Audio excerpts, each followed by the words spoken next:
I am Koen from Klangstof, and I chose a very obvious favorite record. It's OK Computer by Radiohead. And it's very obvious for me because it kind of was the record that started my career, I would say, very early, but I never was into music until I bought that record for sale somewhere for like €5. And it was, I lived in Holland before and I was very into kind of dance music, like DJ Chesto and stuff like that. And I moved to Norway and all of a sudden I couldn't connect with the dance music anymore because I felt very lonely and needed the voice of someone that was also feeling lonely. And I just stumbled over OK Computer by Radiohead, and since then I kind of wanted to become, I don't know, like Thom Yorke in any kind of way. So that's why I chose this record. I wouldn't consider OK Computer as my favorite Radiohead record. That would definitely be In Rainbows, because it's way better. I guess OK Computer was very good at that time for me because it's kind of a nice starting point. But you can also hear that they are also still looking for a kind of a new sound, doing something fresh. And I think the first time that I listened to Radiohead and I was like, okay, now they are really doing something they are 200% comfortable with, was kind of with In Rainbows.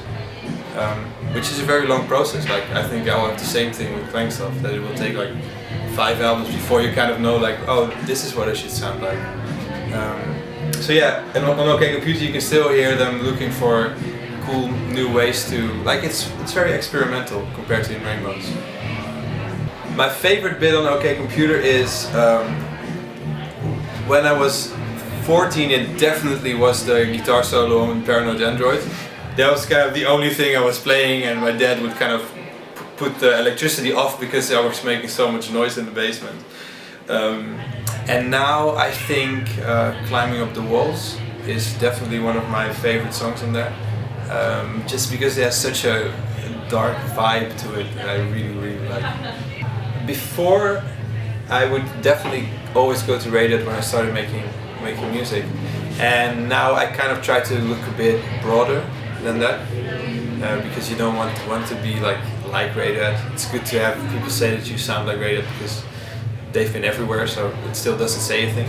But I think right now I'm more into kind of the electronic sounds, like more the Caribou, Fortet, those kind of sounds.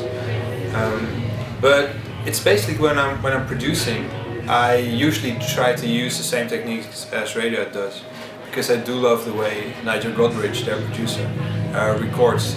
It's very special, like the way he manages to put 50 different elements into a song, and you can always pick them out and you can always hear them very clearly, which is something that, like 99% of the bands, it just becomes a mess when they start layering things and using more instruments. You just can't hear it anymore.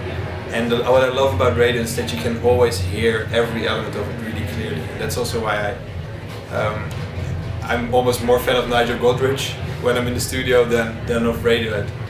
A Moonshaped Pool was, to me, I would rate it an 8 or something. But that's maybe because I always expect more from them, because they are still kind of gods to me. So it's weird to think of them as normal persons making a record like everyone else does. So I was maybe expecting something weirder, but in the end they just made a very beautiful record, which is also really nice. Like I think Daydreaming is one of my favorite songs they've ever recorded. It's just like they don't want to have any catchy hooks, they just want to create this vibe, which I really like, because with a lot of pop music it gets so annoying because of all the hooks being thrown at you. And with Radiohead it's just like, here's my song, if you don't like it, you don't like it. There's nothing catchy on there, but just listen to it. And I really like that kind of approach to music. I had a little vinyl moment, or the problem was I started collecting a lot of CDs when I was young. So I had I think I bought like 250 CDs in 2 or 3 years. And so I had this really big CD collection. All of a sudden the vinyl hype came and everyone wanted to buy vinyl, and I was like, oh man, I just collected all these rare CDs and now everyone's doing vinyl again. So I kind of missed the train because of my financial situation and being stupid enough to buy a lot of CDs. But it is way more beautiful. And when I see my own record on the vinyl, it's way nicer than every kind of a small CD. So if I would have all the money in the world, I would get out of all the CDs I have, I would replace them with the vinyl version of it.